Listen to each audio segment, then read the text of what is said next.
Quickly, think of the best, most thrilling aspects of high seas pirate adventures. Did you say mopping the decks so you don't get rats, remembering to buy oranges to prevent scurvy, researching pathogens to prevent the plague, and applying for port permits so you can legally dock while watching a ship sail for literally hours while nothing happens? You did? Then my god do I have a game for you. Ladies and gentlemen, welcome. I'm Josh Strife Hayes, and this is Worst MMO Ever, a series where I play the worst MMO games I can find so you don't have to. Drop a like on the video or sub to the channel for more MMO stuff, ring the bell for all the future notifications. A massive thank you to all the supporters on Patreon and Twitch who keep the channel alive. More on this at the end. For now, let's begin. I absolutely love pulp adventure stories. Doesn't matter what the aesthetic, sci-fi to high fantasy, film noir to gritty historical fiction. If it's a thrilling tale of daring adventure, I am there. Some of my favourite shows are unapologetically cheesy adventure movies. Conan the Barbarian, Treasure Planet, The Mummy, Muppet Treasure Island, The Goonies, Indiana Jones, Firefly, Star Trek, The Next Generation. I adore globe-trotting, fantastical or historical adventures. I love the Uncharted franchise so much, I cosplay as Nathan Drake. When I say I like cheesy adventure stories, I want you to fully understand my meaning. I like cheesy adventure stories. This is my Uncharted 4 mug. My keychain is one of Henry Avery's gold treasure pieces. This bandolier is custom made. The one Nathan Drake wears is based on Lawrence of Arabia, and I couldn't find the actual bandolier anywhere on eBay for love nor money. So I taught myself how to leathercraft and made this from scratch. So when you tell me there's a globe-trotting, seafaring adventure MMO fraught with perilous pirates, turbulent trade and secret shipwrecks, I am there. Then I spent 8 hours playing Uncharted Waters Online, and I had so little fun I had to replay the entire Uncharted franchise just so I could smile again. So Uncharted Waters Online, it's a free MMO available on Steam. It's 8 GB, and yes, it does abbreviate to UWO. Since playing Final Fantasy XIV, it seems I cannot escape the kawaii. Ah yes, a major update called Untitled. This definitely won't be indicative of the quality of the rest of the game experience. The game launches, and then doesn't. So I try again, and it launches again, and then doesn't, again. So I check the discussions, and right, first issue, the game needs to update, that's fine. But every time you open the launcher, it will update and patch itself one version forward, and then if that's not the correct version, it will close itself. The launcher doesn't apply all the patches it needs to in one go. It applies one patch per launch, so you have to sit there manually launching the game multiple times until it finally picks up the 4.01 patch. What a fantastic user-friendly system. So the opening screen is actually quite nice. I'm getting a real PlayStation 2 Japanese adventure game vibe. The gold text, the music. I feel like I'm about to start in a village on my birthday and go on an adventure somewhere. Real classic JRPG vibe. But the tutorial links are all bit.ly links. Not exactly what I was expecting, but if it's a good game, it will have tutorials in it. I will trust the designers to tell me what to do. Create a character. You've got 3 classes, but I'll go with military, gotta defend from the pirates. Or become a pirate and do some pillaging, not decided yet. Change our hairstyle, equip some basic items, and yeah, the PlayStation 2 vibe is strong with this one. Name myself and, oh, name not appropriate. I bet it's the spaces. It's always the spaces. Stop letting me put spaces in my name when I'm writing it if you're just gonna ban them when I try and take that name. Game starts. WASD movement, but A and D turn the camera very, very slowly. You can also left click to move and hold right click to drag the camera, but again, it's remarkably slow. Good lord, the movement lag is terrible. You click to move, there's a second's delay, and then it feels like you're running through treacle. Talk to the guildmaster and get given a load of free stuff, some money, some items, I'm sure they'll be useful later. Then a tutorial box pops up explaining how to use charts, except the little in-game picture tutorial shows the menu saying port permits, and my menu says charts. So I'm guessing they've updated the UI but not updated the older tutorial graphics. You need port permits, otherwise you can't anchor in a port. The inventory screen has a rotate button. You can't click and drag your character model manually, but you can make it slowly spin like a rotisserie chicken. Finish chatting with the guildmaster and go to leave. I am getting such strong classic RPG vibes. The decent music, the mid-polygon count, the awkward movement. I'm feeling late 90s, early 2000s JRPG. There's a mini-map of the town I'm in. I've chosen to start in London because, obviously, apparently they've got the entire Earth in the game, so we will check that later. Minimap has auto move on, click to move, but it is a small enough map that it doesn't really matter. I head over to the company house and check out what I assume are guilds, and there's actually quite a lot. People clearly do play this game. The main gameplay loop seems to be hang around in a town, buy some stuff, sail to another town, sell for profit, occasionally hunt pirates. Over at the port, we get told we need to be famous and gain fame to buy more port passes. Gain fame by doing stuff. That's the game's description. Do stuff. In fact, the game will explain a lot of systems by saying do stuff, because when you say do stuff, you don't need to actually name specifics. Once at the port, we get the ship menu screen. We can check our supplies before setting sail into the big blue wide world. We need fresh water, food, materials to fix the ship, and cannonballs. You know, honestly, the least exciting part of the whole pirate adventure mythos is the logistical planning part of the journey, but this game feels the need to make that a major gameplay mechanic. And out onto the ocean we go. Double-click in a direction to steer that way and then sail. Your sails have 3 speed settings shown to the bottom right. You can also steer with A and D, and when you hold A or D, a little arrow spins around the ship far too quickly and the compass navigation points of north, east, south and west pop up showing your heading.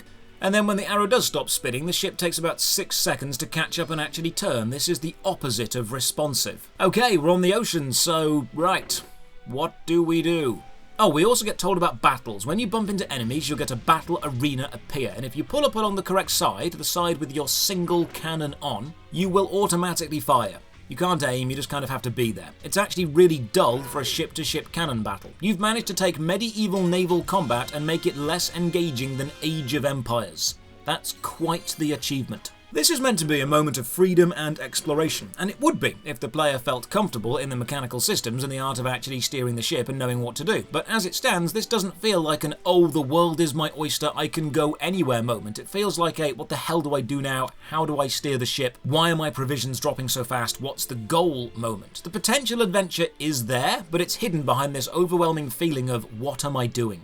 There are quite a few players sailing around though, so it's nice to see. I guess for now, I'll just head back to London. I'll ask around and see if I can pick up an adventure line or a quest or an objective. Ah, here we go. Rugged dude giving out trial missions. This is literally the beginner section. Perfect. What you got for me? Ooh, shipwrecks, which need map pieces, which I then open my inventory and analyze, and then travel to and locate, and then use a rope to raise, then tow the ship back and... Right, this is where the game does something bad. Instead of having a tutorial where you actually play through the experience and have it explained to you as you go, it explains every step in a massive text dump and then tells you off you go and have fun. And the menus in this game are not intuitively laid out at all, something we will see again later. I find the skills menu by clicking around randomly and it looks extensive. I will come back to this later, maybe. So I need to use a map that's in my inventory, but it's not working.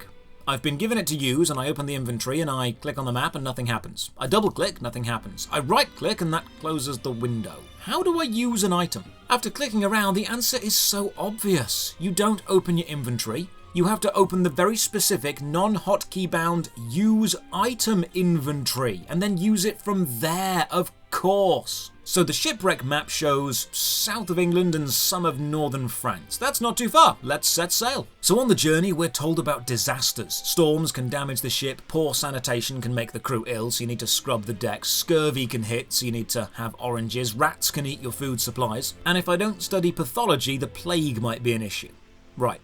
Now, you don't combat these problems in any exciting way. It's literally a case of stock up on supplies before you leave and then hope. You don't see dudes being ill or rats running around, you just get told that it's happening. And if you're at sea and something goes wrong, tough. You're losing cargo or crew or both. You know when Hollywood make adventure films, like Pirates of the Caribbean or The Mummy or The Adventures of Sinbad, they leave out some of the realities of travel because it makes the adventure more fun. If you'd want the adventure to be fun and exciting, you leave out the plague and the scurvy. Uncharted 4 probably would have been more realistic if after travelling to Marrakesh you come down with explosive diarrhea for 2 weeks and there's a whole stay in the hotel bathroom chapter, but adventure stories know there are some bits you gloss over for the audience's sake. Finding the X marks the spot on the map is also a dumb mechanic. You need to kind of be in the right area, open the map, not the world map, the map, and then flick your cursor back and forth over the map until the X starts to show up like a pirate's scratch card. And oh, X isn't exact, and it moves a little bit every time you reopen the map, which is dumb, because shipwrecks don't move that much.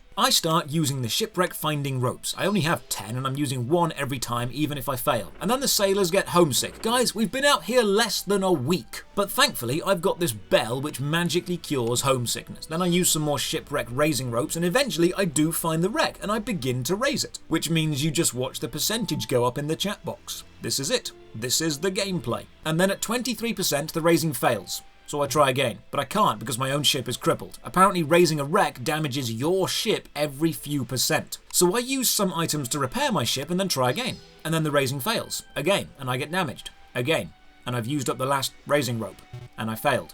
And my own ship is now broken. Because every time I make progress on raising the wreck, I have taken damage. And I don't have enough stability to complete a raise, even if I start from full health. I've destroyed my own ship trying to do the tutorial. I can't move, I'm sinking because I failed the tutorial. My only option is to wreck my ship and swim to shore. But when I choose to do that, I'm told a passing repair boat has patched me up.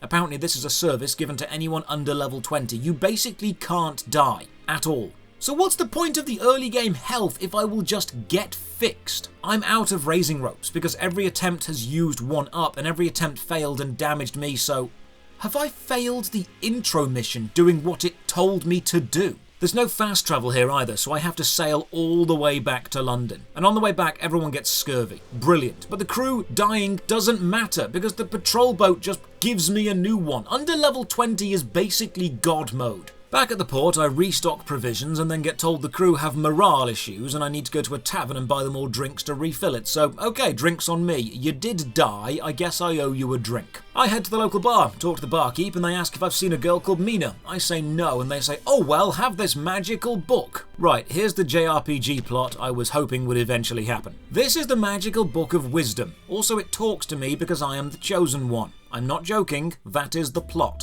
This book will lead me to a legacy, but I need to have a realization to understand what the legacy is. This game, by the way, is filled with a lot of fantasy terms. You know how terrible young adult fantasy novels have a habit of using single dramatic words for events, like the culling, the choosing, the test, the legacy, the realization? Yeah, it's doing that. Back in London and oh, the Shakespeare estate. Finally, my people. Let's go say hi to old Bill Shakespeare, and he won't talk to me until I improve my appearance. Right, prejudice is a game mechanic. Cool. I head to the item shop and find that clothes have a formality stat, so I buy the best I can and then head back. Now, William acknowledges me, but he doesn't have any quests for me. But he does sell skills, and he teaches me Spanish. Yes, of course, William Shakespeare, the famous Spanish language teacher. Have a quick glance inside the church. Nothing much going on here. You can talk to the NPCs, but clicking on the talk button just makes them repeat the dialogue they've already said, and none of it's important. Hang on, I know Spanish. Let's go to Spain. But first, let's take another trial mission. People say in these videos I don't give the game an earnest go, so I'm going to actually try and do what the game tells me to do. Clearly, shipwrecks aren't my thing. What about combat? Yeah, I can cannon stuff. So combat quests are called Ganador missions. I accept the trial mission and set off. Now the process of starting a Ganador mission is needlessly complicated. You need to go to the port of whatever city you're in, then open the ship screen, then click on the Ganador button, then sail to the command center, then disembark and talk to the spy, then scroll through a bunch of potentials and choose who you want to hunt. You need to choose May for the first trial mission, but I accidentally choose the wrong dude and then had to figure out how to cancel. And then you talk to the port dude again, go back to the original ship screen, and now you set sail into the specific instanced Ganador mission area. Yeah, it's not super intuitive. The enemy is located southeast. Let's go. Thrilling stuff, game. Edge of my seat over here. You know, there's a reason that Pirates of the Caribbean focus on the battles and not the hours and hours of endless sailing. Okay, finally we find the enemy. Remember, this is the beginner training mission. And there's quite a lot of enemy ships. This seems a bit unfair, but maybe it's meant to make me feel cool. No, it's not. I get off one cannon salvo and then I die. I get killed within seconds by a bodyguard. Not even the boss, just a random bodyguard. I cannot kill a single enemy ship and there's about 20. How am I meant to win? So I recover and I try again, sailing back into the army of enemies, and again, I get wrecked. I get off one cannon shot before I'm blown out of the water. This is the training mission. I expected a lone enemy I could chase down and capture, not the Kobayashi Maru.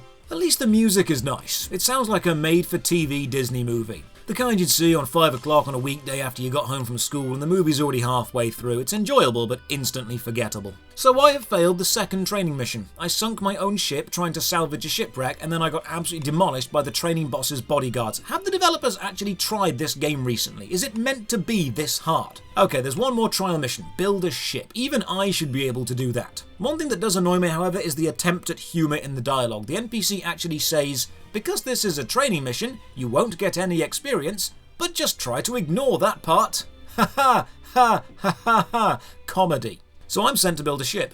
I'm gonna guess that's the shipyard, and I'm right, more text-based tutorials, and now we get to create a ship from scratch. Let's begin work on Shippy McShipface. You get to choose the type of wood the hull is made from, and then the weapons and the sails, then you're told to come back in 2 days, and thankfully it means in-game time and not real time. Now here's one irritating touch. When in port, in-game time stands still. You can't just wait. You need to set sail and just sail in circles for 2 days, burning provisions and potentially damaging your ship. Sailing is the only way to make time pass. While we're killing time on the ocean, let's have a read of some reviews, shall we? Because this game actually has a mostly positive rating on Steam. Super dead game, a shell of its former self. Non-helpful, salty community who trolls new players. Terrible new player retention from the staff. The in-game GMs are the same people who play the game and help troll others inside the community chat. Only came across a few people in my 40 hours of gameplay. In my opinion, it doesn't live up to what it should be under proper management. Huge balance issues, the grind is very boring. Cheers though for at least giving me the opportunity to taste a bit of my childhood nostalgia. Best of luck. Good game. 896 hours played. Best game ever. 2,640 hours played. The best sea exploration game. You can do everything. Sea battles, land battles, melee battles at sea, trade, discover things and places, tour the whole world, study college and everything. 972 hours. Uncharted Waters Online, a very difficult game with countless opportunities that will keep you shackled to your screen for hours on end. 1,358 hours. Good complex game. 2,500 hours. I like everything. 6,968 hours played. You know, the actual build quality, the graphics and the sound and the UI isn't bad. The text aligns, the sound effects are good, the models don't clip, the fonts are consistent. It feels low budget, but it doesn't feel low quality. It's not a bad quality game, it's just a very confusingly built one. The systems work, they're just badly explained and awkwardly laid out. 2 days pass and my ship is built. Now I need to improve it, which takes another 2 days, so back to sailing in circles. The colour palette is nice though, dusk is a really beautiful orange. With the ship improved, I hand in my first and only trial mission I've managed to finish. Wow, I am a shipbuilder. Who knew? More exploring and oh, there's a school! Oh, fantastic, maybe I can learn what to do. Yes, teach me, let me absorb the knowledge of the game. Head inside and yes, academia, the palace of learning, the fortress of the mind. I speak to the teacher and they say talk to the receptionist and I'm thinking yes, enroll me, let me learn your game, and they're not taking on new students at the moment. Uncharted Waters Online does not let you join the virtual school to learn how to play it because it's full. Do you see what I mean about placing realism ahead of the player experience and how that doesn't always work? Back over at the Maritime Guild and no quests, nothing to do. Oh, the map does show me the Middleton estate. Let's have a quick wander over there and see if Kate's home, maybe have lunch with her and the prince. The Middleton home is exactly the same as Shakespeare's. They have one posh house interior model, don't they? Right, forget London, we're going exploring. We're going to actually explore Uncharted Waters and do it online. Let's do the game's name. Let's stock up and set sail. The journey is a very long and uneventful one. There are multiple stats and items and mechanics all combining, but they're all behind the scenes, and as complex as the game likes to appear, it all ultimately boils down to sail in a straight line and try not to get attacked by pirates or catch scurvy. This game reminds me of complicated Euro board games. I'm a big board game fan, and some board games, commonly referred to as Euro games, contain an absolute ton of pieces, super complex rules and extremely long turns. They often have tactical combat and empire building bordering on ridiculous levels, the kind of game that proudly advertises 20 different systems all overlapping each other. The kind that smugly grins at you about how complex it really is to learn because that's the appeal, and you'll have one or two guys at your local game store who know how to play it, and they'll be really excited whenever anyone shows an interest because they know without them to act as a guide, no one would make it halfway through the rules without just giving up. Finally, I arrive at Calais. I disembark and go to the bar, and there I chat with the bartender and I learn about treasure hunts. The adventure book I have lists several mystical relics, and to find them I need to find clues, and clues can come from anywhere, such as talking to NPCs, training skills, or just sailing around randomly. Play long enough and clues will eventually happen. Well, one of the adventures in my book is about ancient Egyptian artifacts, and The Mummy is one of my favourite films of all time, so let's activate that quest and go relic hunting. Found a glitch. Walking off in the middle of a conversation will snap you back into it when the next text line appears. It's not game breaking, it's just weird. I have a chat with some local NPCs and don't find any clues, so you know what? Let's sail to Egypt, because apparently the entire globe is in the game, so let's just find out if that's true. In theory, if I sail west around the coast of France, I'll be able to turn south through the Strait of Gibraltar, then east around the northern coast of Libya and Israel, hug the southern shore of Lebanon, then pull south into the Nile and arrive at Cairo. Finally, I knew paying attention in high school geography would pay off eventually. I'm just kidding, I used a map of the world, no one remembers that stuff. The journey begins, and absolutely nothing happens. Seriously, this is the adventure part of the game. I can't raise shipwrecks because the process of raising them does more damage to me than I can take. I can't do combat because I get instantly wrecked in the training mission. The only reason I succeeded in building a ship is because the intro quest gave me the materials I needed.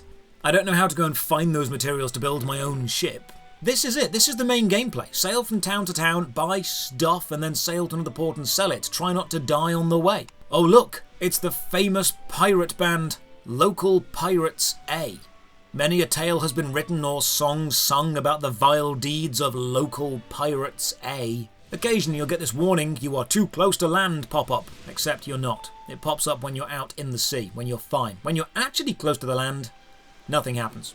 After about 20 minutes, I'm still on the French coast because my ship moves with the speed of a golf ball rolling through tar, so I decide to resupply in Bordeaux and treat the crew to a drink. I ask around for clues about the Egyptian treasure and find nothing, so back onto the open sea we go. By now, I should be approaching the Spanish coast and drawing closer to Portugal, but my main world map, the one that opens when I press M, is still showing Northern Europe and hasn't moved. I think you need to research or craft maps. The world map doesn't actually show you where you are either, it's just a general area. You have to look at the mini-map and figure it out based on the coastline. There are a surprising amount of other players, including this dude, Aqua Blue Sky, who waves. So I say hi, and they say hi back, and I've made a friend. Godspeed, Aqua Blue Sky. I hope one day you discover better MMOs. Oh no, a battle. There is no chance I'm going to win this, so I just flee. And that's fine, they don't chase you. The pirate code officially states if a ship leaves the big blue circle, you aren't allowed to follow them. Finally, I do manage to change map areas, but I don't have the port permits for this region, so I can restock but not leave the ship, so I can't go into a tavern or ask about clues. And the world map does still show Northern Europe. So I've got an actual world map open on a second monitor, and I'm navigating using that map instead. My sailors have become anxious. Well, I don't know, guys. Sing a song or something. Johnny, sing that one about leaving her. That's an absolute banger. We all love that song. By now I'm thinking, is this an idle game? Like, do you set up trade routes and then just leave it running? But no, you can't do that because of pirate battles. And as we'll see later, boarding battles. It's like they've taken the extreme time sink of an idle game, but then forced you to sit there and watch it just in case something, and I use this word extremely loosely, exciting happens. We are rounding the southern coast of Spain, and it's actually quite busy here. I wonder how many players this has on Steam. 40 in the last 24 hours. Wow, everyone is chilling in Spain. This high-level ship just speeds past me, and with those multicoloured sails. You've made the game realistic enough to care about scurvy and your school was full, but you're still selling flashy cosmetics? Okay then. Round the coast, and now we are just north of Tunisia. You know, I am actually impressed with the world size so far. It does seem they've mapped the entire world. This is basically Earth 2, except this exists. And then, disaster. We get attacked by bandits and blown up. But then the recovery boat appears and we're fine. So hang on, if I can't die, and abandoning my ship just refills my crew and ship integrity, why am I even taking supplies with me? What's going to happen if I run out of water? I'm unkillable. I'm going to find out. My crew are about to go on a hellish journey. They will die only to be reborn and die again. I will become a living ghost ship. Immortal souls trapped forever inside weak mortal bodies, racked in endless pain. They will die to be reborn, to die, and this will be their existence. We're 50 minutes into the journey. We've been blown up again. My men crave the sweet release of death, but it will not be afforded to them. They are reborn and forced to sail into death forever. And now a new mechanic, a deck battle. If an enemy boards you, this happens. You know what? This is a true masterpiece of gameplay design, so let's just enjoy this deck battle in its entirety together. If you've got popcorn, this is the time to eat it.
I mean, yeah, that was basically what I'd expected. Good job, game.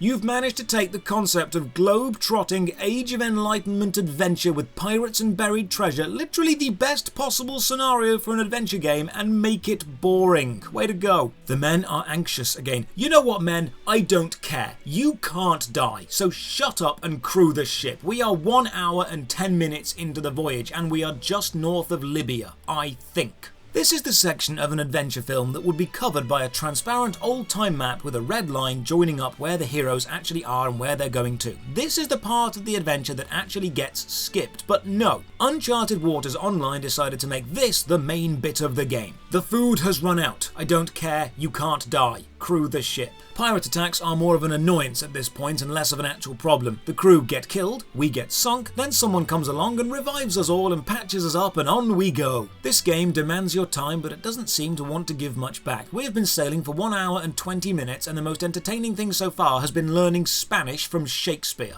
But now, an event. While sailing, we discover a clue.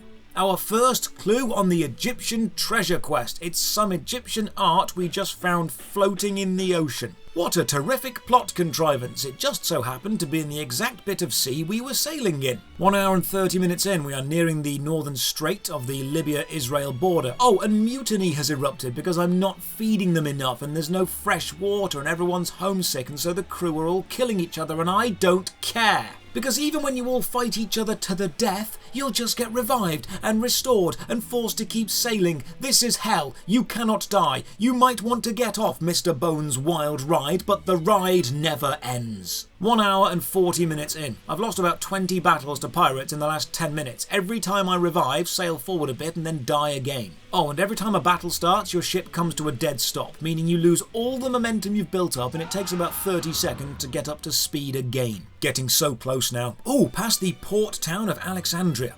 Maybe we can go in and ask about the treasure. But no, we can't go in because we don't have the port permits. Okay, so in this game, you are a roguish adventurer, sailing around the world, pillaging shipwrecks, fighting pirates, and seeking lost riches. You're basically the happy-go-lucky lead in an adventure story. You're a free spirit, an explorer, a treasure hunter. But you also respect bureaucracy and protocol enough not to leave your ship without the proper paperwork and permits. You are Nathan Drake if he cared about international flight restrictions, and in the game you had to do a 15-point plane safety inspection every time you flew. You're Jack Sparrow if he spent the whole film filling in customs and excise paperwork. You are Indiana Jones getting quotes for travel insurance. Imagine if all but the last 15 minutes of the Goonies was them taking cave diving lessons and learning first aid and then reading up on the legal jurisdiction of who actually owns maritime wreckage instead of just, having an adventure. Eventually I arrive at Cairo, but I can't leave the ship because I don't have the permits. I have one of the quest clues,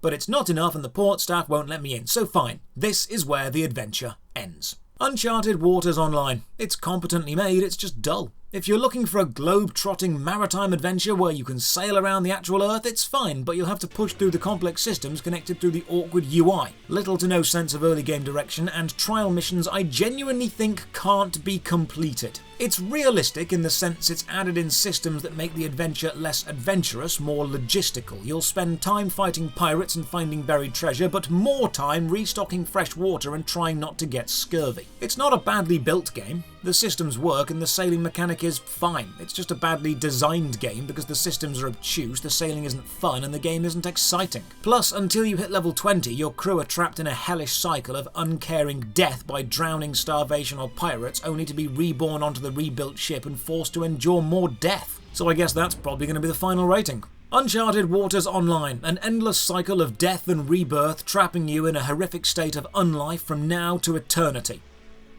Out of 10. Cheers for watching. Another massive thank you to the supporters on Patreon and Twitch who keep the channel going. You can support from only £1 a month. Check the video description for links to the Patreon, Twitch, Twitter and Discord. And as always, have a great day.